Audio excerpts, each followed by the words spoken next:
Welcome to Coast Vue, the show that every single day celebrates the men and women who are making coastal Mississippi such a great place to live, work, and play. Hey, I was going through some of the sayings that I've shared with you on Coast Vue over the past couple of years, and I came across one that my friend Stacy Waldrop posted that I've shared before, and it's a good one. I think it's a good reminder that we kind of control our own destiny as it relates to happiness. And it's by Amy Weatherly, and here's what it says. Some people could be given an entire field of roses and only see the thorns in it. Others could be given a single weed and only see the wildflower in it. Perception is the key component to gratitude, and gratitude is a key component to joy. I just think that's a really good point of view. And if you really want to be happy in life and find your joy, it's really inside your own heart and soul. It's not inside others. And by the way, I love to see a field full of wildflowers, and it could be weeds for what I know. But if it's pretty, man, I find joy in that. I hope you do too. Hey, listen, we usually do Jeff Duncan from NOLA.com and the Times-Picayune in the first half of the show, but today we're going to do him in the second half of the show. A lot of great news still happening around the Saints. I made a little change because I had this opportunity to visit with my first half guest, Marie Sanderson, so a good friend of the show. She's been on the show many times before. And we've got a lot to talk about. So I wanted to move Marie to the first half of the show. And so that's what we did. So, Marie, how are you doing this morning? Hey, Ricky, I'm great. It's good to see you again. Good morning. Listen, the last time we visited, I described you as a political entrepreneur. You obviously are. You're involved in multiple companies. You're a conservative policy powerhouse. I find your story and your entrepreneurial, involvement so inspiring, and you're involved in some really cool work too, as it relates to trying to understand what's going on in Middle America these days. And we'll come back to all that in a second. But I've been following you on Instagram, and I have enjoyed seeing your family enjoy the snow up in Colorado. You're coming to the end of your vacation, right? We did. We flew in late last night. And sometimes you need a vacation from your vacation. But the kids and Brian and I had a wonderful time.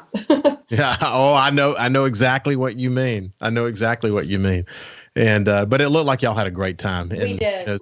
We got a little skiing in and no accidents this time. So that was a good one. That's good too.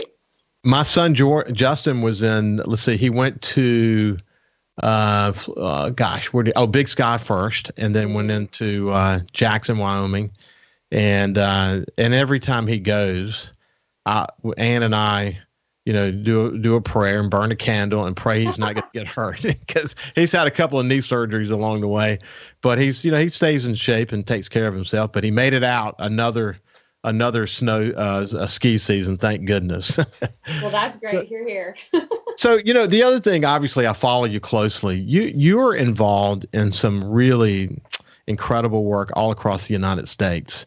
Why don't you, at a very high level, let's kind of share with the audience the kind of work that you're doing. And incidentally, you and your husband Brian live in Ocean Springs, and as I've defined you before, you sort of personify this whole notion of you can choose where you want to live. And, even if you do work all over the country like you guys do, but you picked Ocean Springs, and we've had deep conversations about that. But give me a sense of what you're involved in these days. Well, thank you. I'm involved in hopeful to win the White House back in 2024. And more importantly, keeping the main thing, winning the Senate and the House back for Republicans. As you noted, I'm a conservative at heart, and really enjoy that work. A lot of it's labor of love type efforts. But you're right. We could live wherever we want to live. But my husband and I, Brian, chose Ocean Springs because we love being here. We love the Gulf Coast, all the things you talk about on your show every day.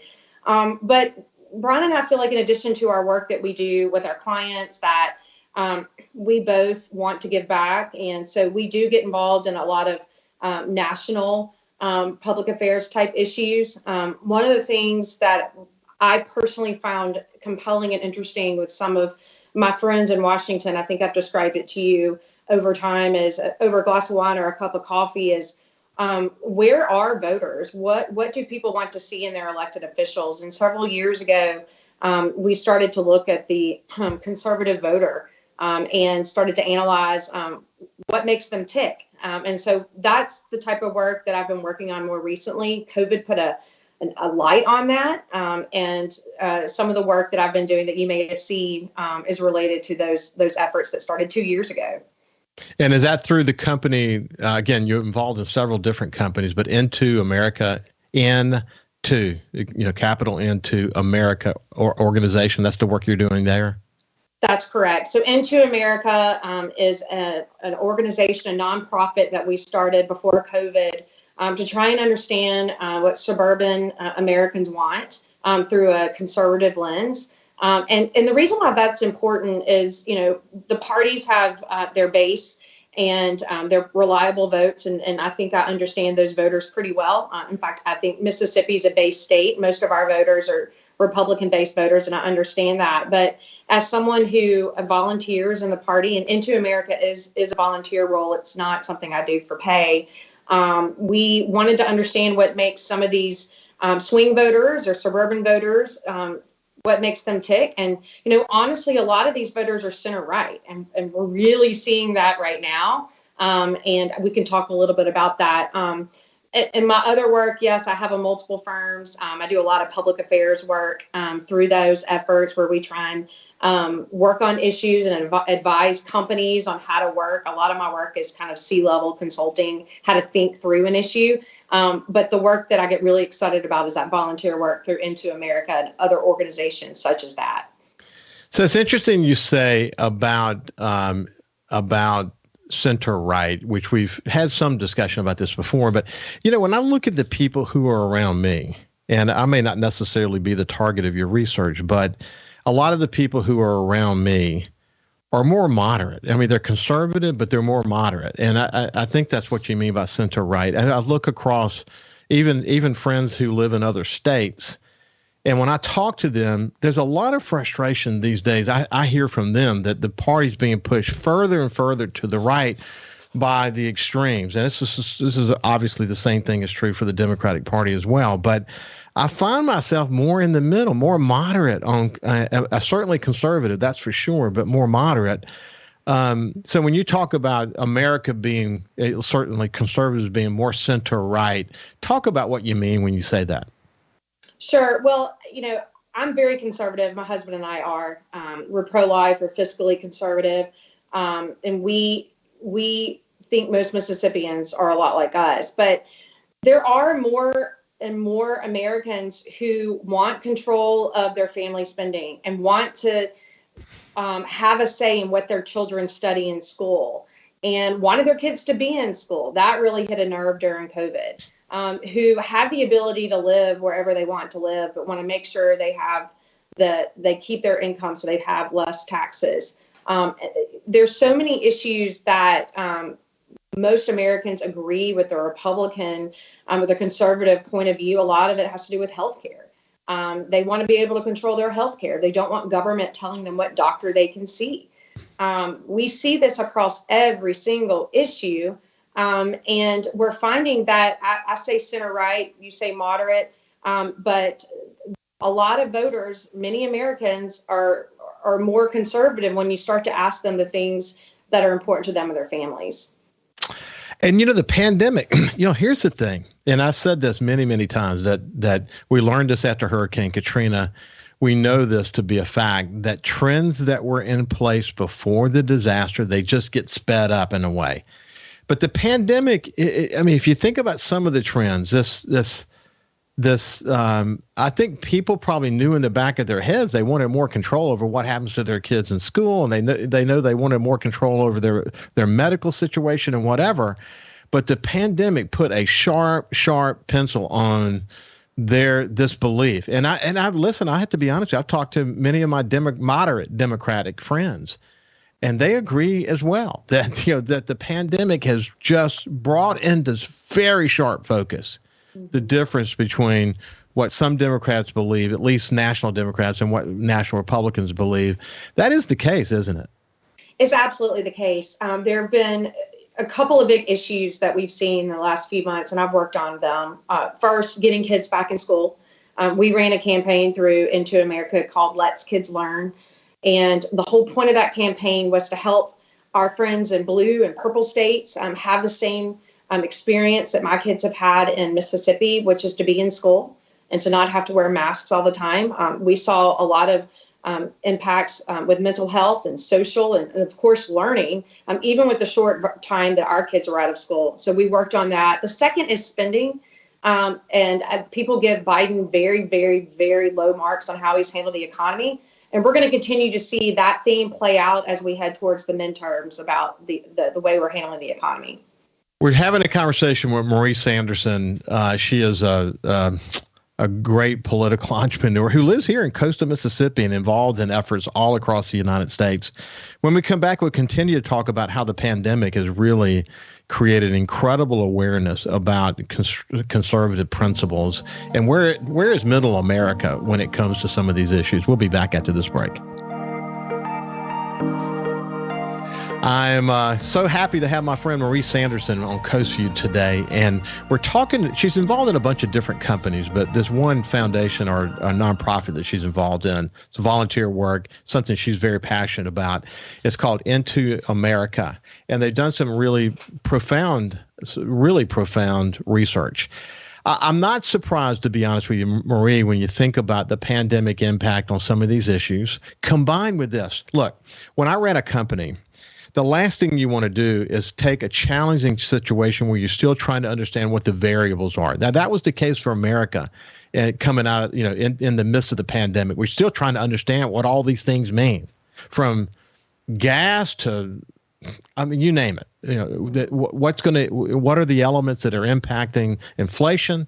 All these things, very complex set of circumstances from an economic point of view. But I wouldn't, when I ran a company, I wouldn't take a complex situation like that and then put a bunch of new policies in place on top of that just to make it more confusing. But that's essentially what the Biden administration did. They came in and instead of really trying to understand the lay of the land, they were in such a rush. They were in such a rush to put their policy in place, new regulations and new this and new that, and they muddled up the works even more. And we've always understood that if America spends too much money from a governmental point of view, and we certainly did that in the midst of the pandemic, that it could contribute greatly to inflation. So essentially what they did, they took a significant number of what were already confusing variables, and they added a bunch more confusing variables on top of it, and they put us in a bind. And people can, my Democratic friends can disagree with that, but I'm confident what I said is true. Most Americans are beginning to get that, and this plays extraordinarily well to issues that are important to conservatives, doesn't it? It does. And if you were to ask voters what is important to them as we head through the next 6 months, they're all issues that Republicans typically do really well in. The voters trust Republicans on the economy. They typically trust Republicans on national security.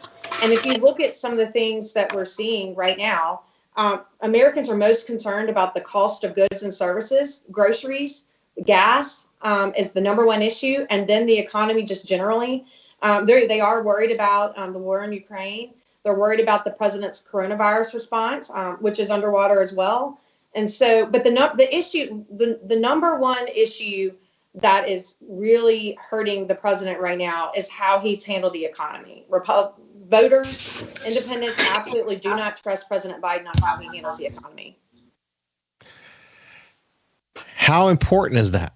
How important is that? And what do you think the outcome will be as a result of that as it relates to the midterms? Well, you hear pundits, and I'll throw my name into that pundit group that believes it will be a Republican, a red wave. The reality is the types of issues that matter to voters at the midterms are very good for Republicans. We're seeing stats in states that show that independents would vote for a generic Republican plus 10. We're seeing huge numbers of women and men, and even that younger demographic that Republicans lost in the last election are coming back to Republicans right now. And a lot of this has to do with the president's approval rating.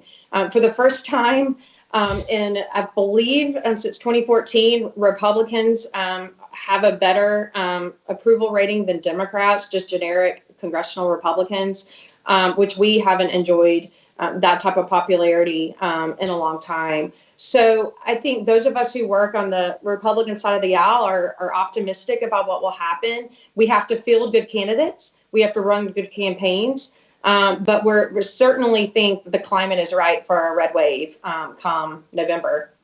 So okay. So again, you have good visibility into this. So there are 2 points here that I want to zero in on. One is, when you look at the lay of the land as it relates to whether there are good candidates or not, what do you see?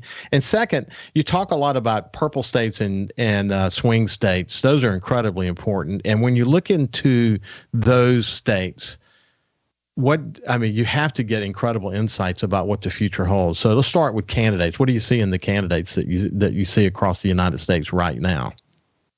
Well, we're seeing a lot of entrepreneurs. We're seeing a lot of people who've never run for office throw their hat into the ring, which I think is super important. But we're also finding good communicators.